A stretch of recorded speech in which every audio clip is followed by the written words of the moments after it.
Hi everyone. So, നമ്മുടെ next my experience ജേർണിയിൽ എല്ലാവർക്കും സ്വാഗതം. സോ നമ്മുടെ കൂടെ ഇന്നുള്ളത് അശ്വതി MD ആണ്. അശ്വതി മിറാൻഡ ഹൗസിൽ, ഡൽഹി യൂണിവേഴ്സിറ്റി മിറാൻഡ ഹൗസിൽ BSc physics honours 3rd year ചെയ്തുകൊണ്ടിരിക്കുന്നു. ആള് നല്ലൊരു ഡാൻസർ ആണ്. ഭരതനാട്യം, കൂച്ചിപ്പുടി, മോഹിനിയാട്ടം, കൂടിയാട്ടം തുടങ്ങിയിട്ടുള്ള ആർട്ട് ഫോംസിൽ ഒരുപാട് വർഷത്തെ പ്രവർത്തന പരിചയവും പ്രാക്ടീസും ഉള്ള ഒരാളാണ് അശ്വതി MD. മിറാൻഡ ഹൗസിന്റെ ഇന്ത്യൻ ക്ലാസിക്കൽ സൊസൈറ്റി ആയിട്ടുള്ള മൃദംഗിലെ ക്ലാസിക്കൽ വിംഗ് ഹെഡ് കൂടിയാണ് അശ്വതി. സോ ഞാൻ ഈ സെഷൻ അശ്വതിയിലേക്ക് ഹാൻഡ് ഓവർ ചെയ്യാണ്. Hi Aswathy, please welcome. Hi, എൻ്റെ പേര് അശ്വതി. മിറാൻഡ ഹൗസ് ഡൽഹി യൂണിവേഴ്സിറ്റിയിൽ BSc physics honours 3rd year student ആണ്. സോ ഞാൻ മിറാൻഡ ഹൗസിലേക്ക് എത്തുന്നത് 2021 എൻ്റെ ബാച്ച് സ്റ്റാർട്ട് ചെയ്യുന്നത്. ദാറ്റ് ഈസ് CUET തുടങ്ങുന്നതിന്റെ ഒരു വർഷം മുന്നിലുള്ള ബാച്ചാണ്. സോ എൻ്റെ entrance was like basically entrance exam അല്ല, മാർക്ക് ബേസ്ഡ് ആയിട്ടുള്ള സിസ്റ്റത്തിലായിരുന്നു. അതായത് 12th മാർക്ക് ബേസ് ചെയ്തിട്ടായിരുന്നു എൻട്രി ഉണ്ടായിരുന്നത്. ആൻഡ് ഡിഫറെന്റ് കട്ട് ഓഫ് ആയിരുന്നു 12th ബേസ് ചെയ്തിട്ട്. എനിക്ക് തോന്നുന്നു ഫിസിക്സ് കോഴ്സസിന് വേണ്ടിയിട്ട് 98, 96 ആയിരുന്നു ലാസ്റ്റ് കട്ട് ഓഫ് ഉണ്ടായിരുന്നത്. First cut off was like 98 or 99 something. And Miranda house അല്ലെങ്കിൽ ഡൽഹി യൂണിവേഴ്സിറ്റി എന്ന് പറയുന്നത് ഇസ് കുറെ കൾച്ചറിന്റെ അല്ലെങ്കിൽ കുറെ തരം ആൾക്കാരുടെ കുറെ ആക്ടിവിറ്റീസിന്റെ ഒക്കെ കൂടിയിട്ടുള്ള ഒരു കൂടിയുള്ളൊരു സംഭവമാണ്. കാരണം കുറെ ഡിഫറെന്റ് ടൈപ്പ് ഓഫ് ആൾക്കാർ അല്ലെങ്കിൽ ഡിഫറെന്റ് ടൈപ്പ് ഓഫ് കോഴ്സസ് അല്ലെങ്കിൽ ഡിഫറെന്റ് ടൈപ്പ് ഓഫ് ആക്ടിവിറ്റീസ് ഒക്കെ ഒരുമിച്ച് കൊണ്ടുപോകാൻ പറ്റുന്ന ഒരു യൂണിവേഴ്സിറ്റിയാണ് ഡൽഹി യൂണിവേഴ്സിറ്റി. നമുക്ക് അറിയാം, NIRFന്റെ റാങ്കിങ് എടുത്ത് നോക്കുകയാണെങ്കിൽ ഫസ്റ്റ് ഒരു 2-3 കോളേജ്, ഫസ്റ്റ് വരുന്നത് അല്ലെങ്കിൽ ഫസ്റ്റ് 5 മോസ്റ്റ്ലി കോളേജസ് വരുന്നത് ഡൽഹി യൂണിവേഴ്സിറ്റിയുടെ അണ്ടറിലാണ്. അതായത് ഇപ്പോ അക്കാഡമിക്സിന്റെ കാര്യം എടുക്കുകയാണെങ്കിലും കോ കരിക്കുലറിന്റെ കാര്യം എടുക്കുകയാണെങ്കിലും നിങ്ങളുടെ ഇൻട്രസ്റ്റ് എന്താണോ അത് ഫോളോ ചെയ്യാനുള്ള ഒരു സ്പേസ് ഡൽഹി യൂണിവേഴ്സിറ്റിയിൽ ഉണ്ടെന്നാണ് എനിക്ക് തോന്നിയിട്ടുള്ളത്.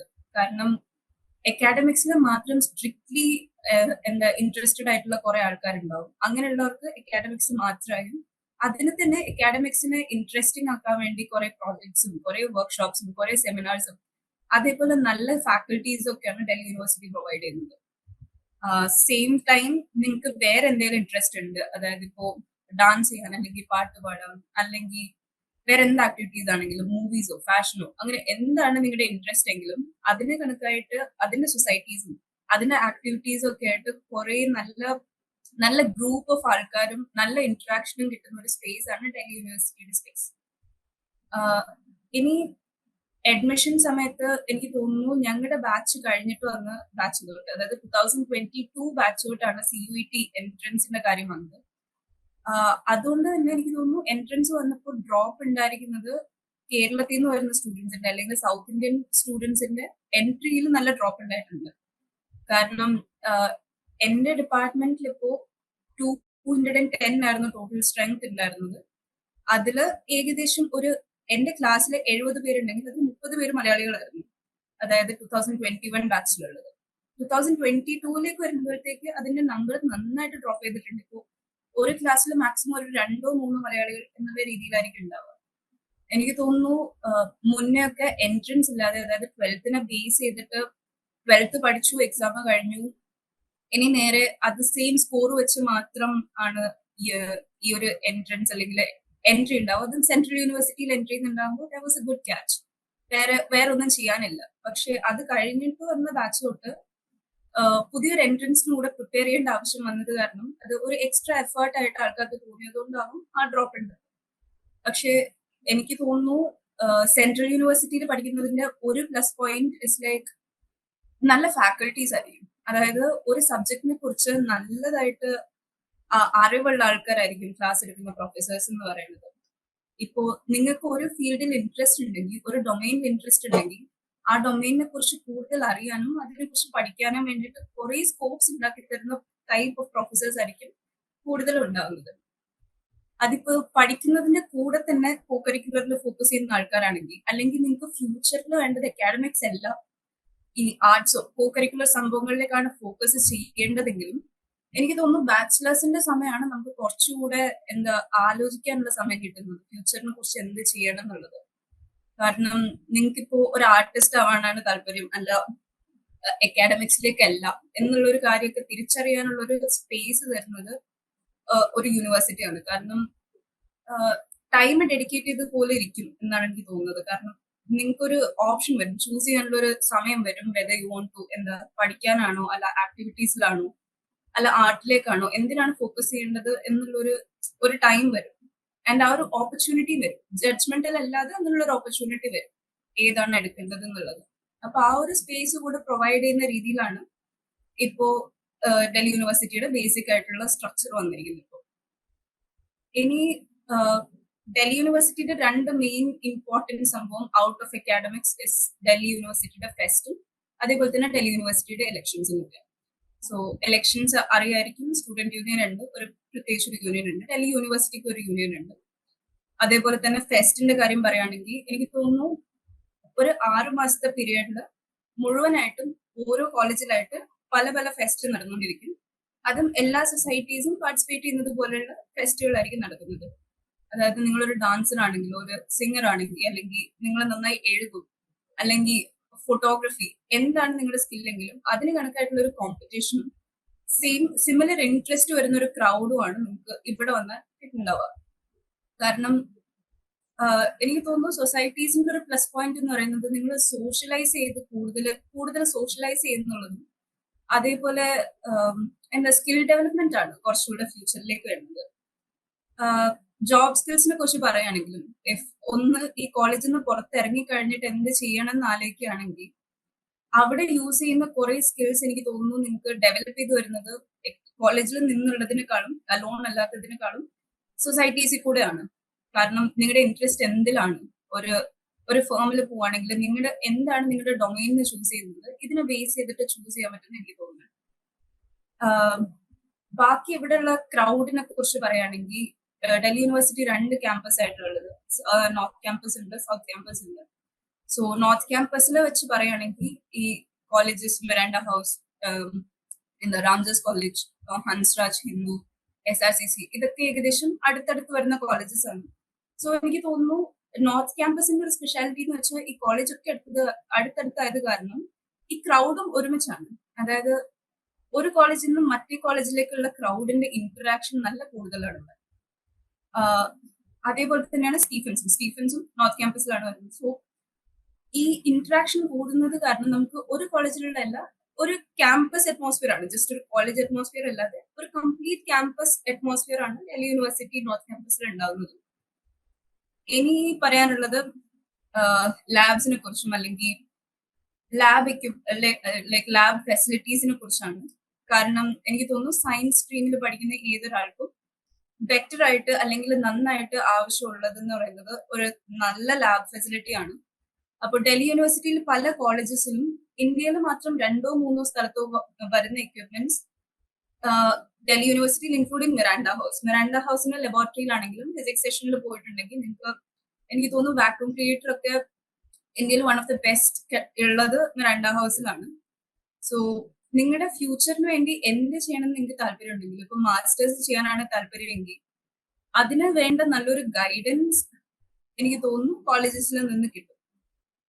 ഇനി പ്ലേസ്മെന്റ് റേറ്റ്സിനെ കുറിച്ച് പറയുകയാണെങ്കിൽ DU ക്യാമ്പസിലൊക്കെ ഓൾമോസ്റ്റ് എല്ലാ കോളേജിലും നല്ലൊരു പ്ലേസ്മെന്റ്സ് എല്ലാം ഉണ്ട്. അതേപോലെ നിങ്ങൾക്ക് മാസ്റ്റേഴ്സ് അല്ല ഇനി വർക്ക് ചെയ്യാനാണ് താല്പര്യമെങ്കിൽ ഇത് കഴിഞ്ഞിട്ട് നല്ല കമ്പനീസും നല്ല ഓഫേഴ്സും വരുന്ന കുറെ ഓപ്പർച്യൂണിറ്റീസ് ആണ്. നിങ്ങൾ പഠിക്കുന്ന കോഴ്സ് കണക്കായിരിക്കും ഫസ്റ്റ് ഓഫ് ഓൾ. അപ്പോൾ നിങ്ങളുടെ കോഴ്സിന് കണക്കായിട്ട് നല്ല പ്ലേസ്മെന്റ് പാക്കേജസും ഓഫർ ചെയ്യുന്ന ഒരു യൂണിവേഴ്സിറ്റിയാണ് ഡൽഹി യൂണിവേഴ്സിറ്റി. സോ ഇതൊക്കെയാണ് ബേസിക്സ് ആയിട്ട് ഡൽഹി യൂണിവേഴ്സിറ്റിനെ കുറിച്ച് എനിക്ക് പറയാനുള്ളത്. എന്തെങ്കിലും ക്വസ്റ്റ്യൻസ് ഉണ്ടെങ്കിൽ ചോദിക്കും. വാട്ട് അബൌട്ട് ദി സ്കോളർഷിപ്സിന്റെ കാര്യം പറയാനാണെങ്കിൽ എനിക്ക് തോന്നുന്നു നിങ്ങൾക്ക് 2 ടൈപ്പ് ഓഫ് സ്കോളർഷിപ്സ് അവൈൽ ചെയ്യാൻ പറ്റും. ഒന്ന് ഗവൺമെന്റിൽ നിന്നുള്ള സ്കോളർഷിപ്സ്, അല്ലെങ്കിൽ അഡ്മിനായിട്ട് കോളേജ് സൈഡിൽ നിന്ന് വരുന്ന സ്കോളർഷിപ്സ് ഉണ്ടാവും.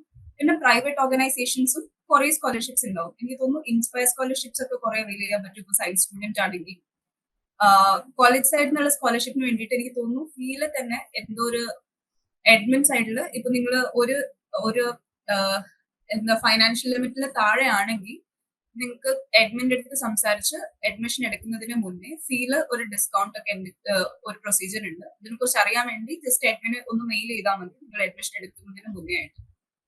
ബാക്കി നോൺ പ്രോഫിറ്റ് ഓർഗനൈസേഷൻ അല്ലെങ്കിൽ നോൺ ഗവൺമെന്റൽ ഓർഗനൈസേഷന്റെ കുറെ സ്കോളർഷിപ്സ് അവൈലബിൾ ആണ്. How do you differs from other universities? C first of all നമുക്ക് പറയാനുള്ള ഡിഫറൻസ് ഒന്ന് സെൻട്രൽ യൂണിവേഴ്സിറ്റി എന്നുള്ളതാണ്. വേറെ രണ്ടാമത്തെ കാരണം ക്രൗഡിലുള്ള ഇന്ററാക്ഷൻ. ഈ രണ്ട് സംഭവങ്ങളാണ്. കാരണം Delhi being the capital of India, നമുക്ക് ഡിഫറെന്റ് ടൈപ്സ് ഓഫ് ആൾക്കാർ, കുറെ സ്ഥലത്ത് നിന്നുള്ള ആൾക്കാരുമായിട്ടുള്ള ഒരു ഇന്ററാക്ഷൻ അല്ലെങ്കിൽ ഒരു സ്പേസ് നമുക്ക് കിട്ടും. കാരണം ഡൽഹിയിൽ ഇപ്പൊ നമ്മൾ ക്ലാസ്സിൽ എടുക്കുകയാണെങ്കിൽ എനിക്ക് തോന്നുന്നു ഓൾ ഓവർ ഇന്ത്യ ഉള്ള ആൾക്കാരുണ്ടാവും. ഫസ്റ്റ് ഓഫ് ഓൾ നല്ല എക്സ്പോഷർ ആണ്. അതേപോലെ തന്നെ എനിക്ക് തോന്നുന്നു ക്യാമ്പസ് ലൈഫും ഔട്ട്സൈഡ് ക്യാമ്പസ് ലൈഫും നന്നായിട്ട് കൊണ്ടുപോകാൻ പറ്റുന്ന ഒരു യൂണിവേഴ്സിറ്റിയാണ് ഡൽഹി യൂണിവേഴ്സിറ്റി. ബാക്കിയുള്ള യൂണിവേഴ്സിറ്റിയിൽ വെച്ച് നോക്കുമ്പോൾ അത്യാവശ്യം എന്താ ഇൻഡിവിജ്വൽ ഫ്രീഡം തരുന്ന ഒരു യൂണിവേഴ്സിറ്റിയാണ്. കാരണം നിങ്ങൾക്ക് ഇഷ്ടമുള്ളത് ചെയ്യാൻ അല്ലെങ്കിൽ ഇഷ്ടമുള്ളത് തിരഞ്ഞെടുക്കാനുള്ള ഒരു ചോയ്സ് തരുന്ന ഒരു യൂണിവേഴ്സിറ്റിയാണ് ഡൽഹി യൂണിവേഴ്സിറ്റി. അബൌട്ട് ഫിസിക്സിനെ കുറിച്ച് പറയുകയാണെങ്കിൽ എനിക്ക് തോന്നുന്നു കരിക്കുലം ഇസ് വെരി വാസ്റ്റ്. എല്ലാ ടോപ്പിക്സും കവർ ചെയ്യുന്നുണ്ട്. ഇനിഷ്യലി എനിക്ക് തോന്നുന്നു ഫസ്റ്റ് ഇയറിൽ നിങ്ങൾ ബേസിക്കലി പഠിച്ച മെക്കാനിക്സും അതേപോലെ തന്നെ മാത്തമാറ്റിക്കൽ ഫിസിക്സും ബേസിക് മാത്തമാറ്റിക്കൽ ഫിസിക്സും ലീനിയർ ആൽജിബ്ര എന്നൊക്കെ തുടങ്ങിയിട്ട് സെക്കൻഡ് സെമസ്റ്റർ ആകുമ്പോഴേക്ക് കുറച്ചുകൂടി അഡ്വാൻസ്ഡ് ആയി, സെക്കൻഡ് അല്ലെങ്കിൽ തേർഡ് സെമസ്റ്ററിൽ കുറച്ചുകൂടി അഡ്വാൻസ്ഡ് ആയി തെർമോഡൈനാമിക്സ് ഒക്കെ വരും. അത് കഴിഞ്ഞിട്ടാണ് ഒരു തേർഡ് ഇയർ എത്തുന്ന സമയത്ത് അല്ലെങ്കിൽ ഫിഫ്ത്ത് സിക്സ് സെമസ്റ്ററിലാണ് നിങ്ങൾക്ക് ഒരു ഓപ്ഷൻ വരുന്നത് കംപ്ലീറ്റ് പ്യുവർ ഫിസിക്സ് പഠിക്കാൻ വേണ്ടിയിട്ട്. എനിക്ക് തോന്നുന്നു ഫിസിക്സ് എടുക്കുകയാണെങ്കിലും ടോട്ടലി മാത്സും കമ്പ്യൂട്ടർ സയൻസും ഭയങ്കര ഇമ്പോർട്ടന്റ് ആയിട്ടുള്ള ഒരു സംഭവമാണ്. നിങ്ങൾ ബയോ സയൻസ് എടുക്കുകയാണെങ്കിലും ഇങ്ങോട്ടേക്ക് വന്നിട്ട് ഫിസിക്സിൽ ഒരു ജോയിൻ ചെയ്ത് കഴിഞ്ഞിട്ട് ഫസ്റ്റ് ഇയറിൽ തന്നെ നിങ്ങൾ C++ പഠിക്കും. അത് കഴിഞ്ഞിട്ട് ഇപ്പോൾ NEP വെച്ചിട്ട് എങ്ങനെയാണെന്ന് എനിക്കറിയില്ല, കാരണം എന്റെ ബാച്ച് കഴിഞ്ഞിട്ടാണ് NEP വന്നത്. പക്ഷേ സ്റ്റിൽ ഇറങ്ങുമ്പോഴേക്കും ഒരു 5 or 6 കോഡിംഗ് ലാംഗ്വേജ് നിങ്ങൾ പഠിച്ചു കാണും. കാരണം C++, പൈത്തൺ, സൈലാബ്, മാത്ലാബ്, മാത്തമാറ്റിക്ക അങ്ങനെ വരുന്ന കുറച്ചത്. നിങ്ങളിപ്പോ ആസ്ട്രോഫിസിക്സിൽ ഇൻട്രസ്റ്റഡ് ആണെങ്കിൽ ആസ്ട്രോയുടെ വേറെ ആയിട്ട് ഒരു കോഡിംഗ് സോഫ്റ്റ്വെയർ ഉണ്ട്, അത് നിങ്ങൾ പഠിക്കും. അതേപോലെ മാത്സിന്റെ ഓൾമോസ്റ്റ് എല്ലാ ഡൊമെയിൻസും ഓൾമോസ്റ്റ് ഒന്ന് കവർ ചെയ്ത് പോകും. ഡീപ്പായിട്ട് പോകില്ലെങ്കിലും നമുക്ക് ഫിസിക്സിന് ആവശ്യമുള്ള എല്ലാ പാർട്ടും കവർ ചെയ്ത് നമ്മൾ പോകുന്നുണ്ട്. കാരണം ഒബ്വിയസ്ലി ഫിസിക്സ് മാത്സിന്റെ ആപ്ലിക്കേഷൻ ആണ്. അത് നന്നായിട്ട് നിങ്ങൾക്ക് മനസ്സിലാവാനുള്ള സാധ്യതയുണ്ട്. അതേപോലെ ലാബ് ഫെസിലിറ്റീസ് പറയുകയാണെങ്കിൽ നിങ്ങൾ എക്സ്പെരിമെന്റിനെ കുറിച്ച് കേട്ടറിഞ്ഞ എക്സ്പെരിമെന്റ് മാത്രമേ, ഇപ്പോ നമ്മള് ഗോൾഡ് ഫോയിൽ എക്സ്പെരിമെന്റും അങ്ങനെയുള്ള കുറെ എക്സ്പെരിമെന്റ്സ് നമ്മൾ ടെക്സ്റ്റ് ബുക്കിൽ ജസ്റ്റ് കണ്ടിട്ട് മാത്രമുണ്ട്, അങ്ങനെ എഴുതി വെച്ച് മാത്രം കണ്ടിട്ടുണ്ട്. ആ എക്സ്പെരിമെന്റ്സ് ഒക്കെ നിങ്ങൾ സ്വന്തമായിട്ട് ചെയ്ത് ആ റിസൾട്ടിലേക്ക് എത്താനുള്ള ഒരു ഇത്, അല്ലെങ്കിൽ ഭയങ്കര എക്സ്പെരിമെന്റൽ മെന്റാലിറ്റി കൂട്ടിയെടുക്കാൻ പറ്റുന്ന ഒരു കോഴ്സാണ് ഫിസിക്സ്. ഫിസിക്സിനെ കുറിച്ച് അത് മാത്രമേ ഉള്ളൂ. ആൻഡ് നല്ല എഫേർട്ട് എടുക്കേണ്ട ഒരു കോഴ്സാണ്. കാരണം എനിക്ക് തോന്നുന്നു ഫസ്റ്റ് അല്ലെങ്കിൽ സെക്കൻഡ് തേർഡ് സെമസ്റ്ററിൽ വരുന്ന സമയത്ത് 5 തിയറി പേപ്പറും 5 ലാബും ആയിരുന്നു ഞങ്ങളുടെ സമയത്ത്. സോ എല്ലാത്തിനും ലാബ് ഉണ്ടാവും, ലാബ് എക്സാംസ് ഉണ്ടാവും. സോ ഇച്ചിരി ഹെക്ടിക്കും ആവും. പക്ഷേ എനിക്ക് തോന്നുന്നു ഫിസിക്സ് ഇഷ്ടമുള്ള ആൾക്കാരാണെങ്കിൽ അത് വലുതായിട്ട് അറിയില്ല. That's all about physics. How am I managing time between academics and dance and all? Okay, so academics and dance, എനിക്ക് തോന്നുന്നു ഇറ്റ്സ് യുവർ ഓപ്ഷൻ. നിങ്ങളുടെ ഓപ്ഷൻ ആണ് നിങ്ങൾക്ക് ഏത് ചൂസ് ചെയ്യണം എന്നുള്ളത്. നിങ്ങൾക്ക് ഡാൻസിനാണ് കൂടുതൽ ഇമ്പോർട്ടൻസ് കൊടുക്കണം എന്ന് തോന്നുന്നതെങ്കിൽ നിങ്ങൾക്ക് അതിന് കൊടുക്കാം, ആരും ഒന്നും പറയില്ല. അക്കാഡമിക്സും കൂടെ കൊണ്ടുപോകണം എന്നുണ്ടെങ്കിൽ അതിനും വലിയ പ്രശ്നമൊന്നുമില്ല, നിങ്ങൾക്ക് കൊണ്ടുപോകാൻ പറ്റുന്നതേ ഉള്ളൂ. ഞാൻ കൂടുതലും ഫോക്കസ് ചെയ്യുന്നത് സൊസൈറ്റീസിന്റെ മേലാണ്. അക്കാഡമിക്സും സെൽഫ് സ്റ്റഡി ആണ് കൂടുതലും നടക്കുന്നത്. നിങ്ങളുടെ ചോയ്സ് ആണ് എനിക്ക് തോന്നുന്നു. And societies are fun actually. Societies നിങ്ങൾക്ക് നിങ്ങളുടേതായിട്ടുള്ള ആർട്ടിസ്റ്റിക് ഫ്രീഡം ഒക്കെ കുറെ എക്സ്പ്ലോർ ചെയ്യാൻ പറ്റുന്ന സ്പേസസ് ആയിരിക്കും സൊസൈറ്റീസ് എന്നൊക്കെ പറയുന്നത്. So that would be fun. Hi, I just wanted to ask, CUET prepare ചെയ്യുന്ന സമയത്ത്, CUET എന്നല്ല മറ്റ് പല എൻട്രൻസ് എക്സാംസിനും പ്രിപ്പയർ ചെയ്യുന്ന സമയത്ത് നമ്മൾ എന്തൊക്കെയാണ് ശ്രദ്ധിക്കേണ്ടത്? I mean, അവർ ജസ്റ്റ് +2 കഴിഞ്ഞിട്ട് നിൽക്കുന്നവരായിരിക്കാം, ജസ്റ്റ് 1 year റിപ്പീറ്റ് ചെയ്യുന്നവരായിരിക്കാം. ഇവരൊരു MCQ ലെവൽ ക്വസ്റ്റ്യൻസ് സോൾവ് ചെയ്യുന്ന സമയത്ത് അല്ലെങ്കിൽ ടൈം ലിമിറ്റ് വെച്ചിട്ട് ഇങ്ങനെ ഒരു എൻട്രൻസ് എക്സാം എഴുതുന്ന സമയത്ത് എന്തൊക്കെയാണ് അവർ ശ്രദ്ധിക്കേണ്ടത്, അല്ലെങ്കിൽ അവർ പ്രിപ്പയർ ചെയ്യുന്ന സമയത്ത് അവർ ചെയ്യേണ്ടത് എന്തൊക്കെയാണ്? എനിക്ക് തോന്നുന്നു CUET മാത്രമല്ല ഏതൊരു എൻട്രൻസ് എക്സാം എഴുതുവാണെങ്കിലും നമുക്ക് ചെയ്യാനുള്ള ഒരെണ്ണം ഒരു സംഭവം നമുക്ക് ചെയ്യാൻ പറ്റുന്നത് ലൈക്ക് പ്രീവിയസ് ക്വസ്റ്റ്യൻസ് മാത്രമാണ്. കാരണം എനിക്ക് തോന്നുന്നു 2022 വന്ന ബാച്ചില് ഒരു ഓപ്ഷൻ അല്ലായിരുന്നു CUETക്ക് പ്രീവിയസ് ക്വസ്റ്റ്യൻ ചെയ്യാന്നുള്ളത് ഒരു ഓപ്ഷൻ അല്ലായിരുന്നു.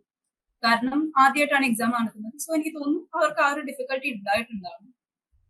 CUETക്ക് ആക്ച്വലി നെഗറ്റീവ് മാർക്കിംഗ് ഉള്ള വേറൊരു എക്സാം ആണ്. സോ ഒരു ഓപ്ഷൻ എന്നുള്ളത് പഠിക്കാൻ അറിയില്ല എന്ന് തോന്നുന്ന ക്വസ്റ്റ്യൻ ചെയ്യാതിരിക്കാം. ആസ് ഇൻ മുഴുവൻ ചെയ്യാതിരിക്കണം എന്നല്ല, ഒരു ക്വസ്റ്റ്യൻ അറിയില്ല എന്ന് തോന്നുന്നുണ്ടെങ്കിൽ അത് ചെയ്യാതിരിക്കുകയാണ് നല്ലത്. കാരണം നെഗറ്റീവ് മാർക്ക് ഉണ്ട്. സോ എനിക്ക് തോന്നുന്നു -1 ആണ്, +5ഉം -1ഉം അല്ലേ മാർക്കിംഗ് സ്കീം. ഗാഡ്ഗി +5 and -1 അല്ലേ? അതെ, അത് +4 and -1 ആണ്. +4 and -1. അപ്പൊ നിങ്ങൾ ഒരു ക്വസ്റ്റ്യൻ തെറ്റായി ചെയ്യുകയാണെങ്കിൽ യു ലൂസ് 5 മാർക്സ്. 5 മാർക്സ് ആണ് പോകുന്നത് കയ്യിൽ വെച്ചിട്ട്. ആ ക്വസ്റ്റ്യൻ അറ്റൻഡ് ചെയ്യാതിരിക്കുകയാണെങ്കിൽ പോകുന്നത് 4 മാർക്കേ പോകുള്ളൂ. അപ്പൊ കോമ്പറ്റേറ്റീവ് എക്സാമിന്റെ കാര്യത്തിൽ 1 മാർക്ക് പോവുകയാണെങ്കിലും നിങ്ങളുടെ റാങ്ക് ലിസ്റ്റിന് അത് നന്നായിട്ട് എഫക്ട് ചെയ്യും. സോ എനിക്ക് തോന്നുന്നു പ്രിപ്പറേഷന്റെ സമയത്ത് അല്ലെങ്കിൽ എക്സാം എഴുതുന്ന സമയത്ത് സൂക്ഷിക്കാനുള്ള ഒരു കാര്യം അതാണ്. നന്നായിട്ട് അറിയുന്ന ആൻസേഴ്സ് മാത്രം അറ്റൻഡ് ചെയ്യുക. അതേപോലെ തന്നെ എനിക്ക് തോന്നുന്നു പ്രിപ്പറേഷൻ ടൈമിൽ കോൺസ്റ്റന്റ് ആയി പ്രിപ്പയർ ചെയ്യുക. സ്കിപ്പ് ചെയ്യാതെ കൺസിസ്റ്റന്റ് ആയിട്ട് പ്രിപ്പയർ ചെയ്യുക. അതേപോലെ മോക്ക് ടെസ്റ്റ് അറ്റൻഡ് ചെയ്യുക ഇഷ്ടം പോലെ. മോക്ക് ടെസ്റ്റ് ആണ് എക്സാം ടൈമിൽ കൂടുതലും ഹെൽപ്പ് ചെയ്യുന്നത്. മോക്ക് ടെസ്റ്റ് ആയിരിക്കും എനിക്ക് തോന്നുന്നു. And past year papers solve ചെയ്യുക, പാറ്റേൺസ് നോക്കുക. പാസ്റ്റ് ഇയർ പേപ്പേഴ്സിന് മാത്രം ചെയ്താൽ തന്നെ എനിക്ക് തോന്നുന്നു നല്ലൊരു ഐഡിയ കിട്ടും എക്സാമിനെ കുറിച്ച്. എക്സാം നന്നായിട്ട് എഴുതാനും പറ്റും. How expensive is Delhi? Okay, ഡൽഹിയുടെ എക്സ്പെൻസ് ഇസ് കംപ്ലീറ്റ്ലി ഒരാളെ ഡിപ്പെൻഡ് ചെയ്തുകൊണ്ടാണ് ഇരിക്കുന്നത്. ഇപ്പൊ നിങ്ങൾ കോളേജ് ഹോസ്റ്റലിൽ താമസിക്കുകയാണ്, കോളേജ് ഹോസ്റ്റലിൽ താമസിക്കുന്ന ആൾക്കാരാണെങ്കിൽ നല്ല എക്സ്പെൻസ് കുറവായിരിക്കും. കാരണം എനിക്ക് തോന്നുന്നു മിറാൻഡയുടെ ഹോസ്റ്റലിലൊക്കെ ഇൻക്ലൂഡിങ് ഫുഡ് ഫീ വരുന്നത്, food and laundry and cleaning, അതൊക്കെ കഴിഞ്ഞിട്ട് ഫീ വരുന്നത് അറൌണ്ട് 5,000 ആണ് ഫീ വരുന്നത്. ആൻഡ് അത് കഴിഞ്ഞിട്ട് നിങ്ങൾക്ക് ഈ പുറത്തിറങ്ങുമ്പോൾ എക്സ്പെൻസ് അങ്ങനെയുള്ള ചെറിയ ചെറിയ എക്സ്പെൻസ് മാത്രമേ ഉണ്ടാവുള്ളൂ. പിന്നെ ഫീ, ഒബ്വിയസ്ലി ഫീയും എനിക്ക് തോന്നുന്നു കമ്പയർഡ് ടു അതർ യൂണിവേഴ്സിറ്റീസ് ഫീയും ഭയങ്കര അഫോർഡബിൾ ആണ്. നിങ്ങൾ പഠിക്കുന്ന കോളേജും കോഴ്സും പോലെ ആയിരിക്കും പിന്നെ ഫീ സ്ട്രക്ചർ വരുന്നത്. അത് കഴിഞ്ഞിട്ട് വേറെ ഉണ്ടാവുന്ന എക്സ്പെൻസീവ്, നിങ്ങൾ PGയിലാണ് താമസിക്കുന്നത് എന്നുണ്ടെങ്കിൽ എനിക്ക് തോന്നുന്നു കുറച്ചുകൂടെ എക്സ്പെൻസീവ് ആയിരിക്കും. കാരണം PG rent and food and everything അതൊക്കെ കൂടിയിട്ട് ഒരു അറ്റ്ലീസ്റ്റ് 12,000 അതിനടുത്തെങ്കിലും ഇതൊക്കെ വരും. അതിന്റെ കൂടാതെ ബാക്കിയുള്ള എക്സ്പെൻസും കൂടെ നിങ്ങൾ നോക്കേണ്ടി വരും. ആൻഡ് നിങ്ങളിപ്പോ ഒരു ഫ്ലാറ്റ് എടുത്ത് താമസിക്കുകയാണ് അല്ലെങ്കിൽ ഫ്രണ്ട്സിനോട് താമസിക്കുകയാണെങ്കിൽ എനിക്ക് തോന്നുന്നു നിങ്ങൾക്ക് നിങ്ങളുടെ വേ ഓഫ് ലിവിങ് പോലെ ഇരിക്കും. എത്രയാണോ റെന്റ് കൊടുക്കുന്നത്, എങ്ങനെയാണ് നിങ്ങൾ ഫുഡിന് എക്സ്പെൻസ് ഉണ്ടാവുന്നത്, ട്രാൻസ്പോർട്ടേഷൻ എത്ര എക്സ്പെൻസ് ഉണ്ടാവും, അങ്ങനെ നമ്മൾ പൊതുവെ പുറത്ത് താമസിക്കുമ്പോൾ ഉണ്ടാവുന്ന എക്സ്പെൻസ് മാത്രമേ ഉള്ളൂ. നിങ്ങളെ ഡിപ്പെൻഡ് ചെയ്തുകൊണ്ടിരിക്കും നിങ്ങളുടെ എക്സ്പെൻസ് എത്രയാണെന്നുള്ളത്. ഓരോ ആൾക്കും ഓരോ പോലെ ആയിരിക്കും എക്സ്പെൻസ്, എക്സെപ്റ്റ് കോളേജ് ഹോസ്റ്റലിലാണ് നിങ്ങൾ താമസിക്കുന്നത്. How is Delhi? I mean, in general, pollution and all. So, I think Delhi is Delhi ഞാൻ നേരത്തെ പറഞ്ഞതുപോലെ തന്നെ നാട്ടിൽ നിന്ന് വരുമ്പോൾ കൾച്ചർ ഷോക്ക് ആയിരിക്കും ഇനിഷ്യലി. അത് ചിലപ്പോൾ ഉണ്ടാവാൻ സാധ്യതയുണ്ട്. കാരണം പുതിയ തരം ആൾക്കാർ, പുതിയ ഒരു ക്ലൈമറ്റ് ആയിരിക്കും. കാരണം എനിക്ക് തോന്നുന്നു നാട്ടിൽ നമുക്ക് വിന്റർ ഇല്ല, അതേപോലെ തന്നെ എക്സ്ട്രീം ആയിട്ടുള്ള വെതർ കണ്ടീഷൻസ് അധികമൊന്നും ഇല്ല. ഇവിടെ വന്നാലൊക്കെ എക്സ്ട്രീം ആണ്. പൊല്യൂഷൻ ഒബ്വിയസ്ലി പുറത്തിറങ്ങുമ്പോൾ ഒട്ടും പൊല്യൂട്ടഡ് അല്ലാത്ത ഏരിയയിൽ നിന്ന് ഏറ്റവും പൊല്യൂട്ടഡ് ആയിട്ടുള്ള ഏരിയയിലേക്ക് വരുമ്പോൾ ചിലപ്പോൾ സംഭവങ്ങളൊക്കെ ഉണ്ടാവാം, ഹെൽത്ത് ഇഷ്യൂസ് ഒക്കെ ഉണ്ടാവാം. പക്ഷെ എനിക്ക് തോന്നുന്നു ഒരു പോയിന്റ് കഴിയുമ്പോഴത്തേക്ക് നമ്മൾ അതിന് യൂസ്ഡ് ആവുകയാണ് കൂടുതൽ ആൾക്കാർ ഇവിടെ പതിവ്. അത് കഴിഞ്ഞ് ബാക്കി ഡൽഹിനെ കുറിച്ച് ഉണ്ടാവാനുള്ള ഒരു സ്ട്രഗിൾ, ലാംഗ്വേജ് സ്ട്രഗിൾ ആണ് ഇവിടെ വന്നിട്ടുണ്ടെങ്കിൽ. അതും എനിക്ക് തോന്നുന്നു ഒരു വർഷമൊക്കെ കഴിയുമ്പോഴേക്കും അല്ലെങ്കിൽ 1.5 വർഷം, 1 വർഷം കഴിയുമ്പോഴത്തേക്ക് നിങ്ങൾ അതിന് യൂസ്ഡ് ആവും. ടോട്ടലി ഇപ്പൊ 4 വർഷത്തെ കോഴ്സാണ്. നിങ്ങൾക്ക് 3-4 വർഷമാണെങ്കിൽ ചൂസ് ചെയ്യാം. അപ്പോഴേക്ക് എന്തായാലും നിങ്ങൾ എല്ലാത്തിനോടും യൂസ്ഡ് ആയിട്ട് ഇവിടെ ഉണ്ടാവുന്നതാണ് എന്റെ ഒരു വിശ്വാസം. I think we can wind up the session if everything is fine. That's all right. Okay. So first of all, thank you Ashwathi, because this was an amazing session. And നമ്മുടെ സ്റ്റുഡൻസിനൊക്കെ ഒരുപാട് എങ്ങനെ ഉണ്ടായിരുന്നു അശ്വതിയുടെ ജേർണി ടിൽ നൗ എന്നുള്ളത് വളരെ വ്യക്തമാണ്. അതുപോലെ തന്നെ ഇന്ത്യയിലെ NRF റാങ്കിങ് 1 കോളേജിൽ പഠിക്കുക എന്ന് പറയുന്നത് I'm sure it's amazing. So all the best for your upcoming journeys and thank you for the session. ഞാൻ എൻ്റെ പേരിലും Prepwise-ന്റെ പേരിലും ഒരുപാട് നന്ദി അറിയിക്കുന്നു. So thank you, Ashwathi. Thank you so much.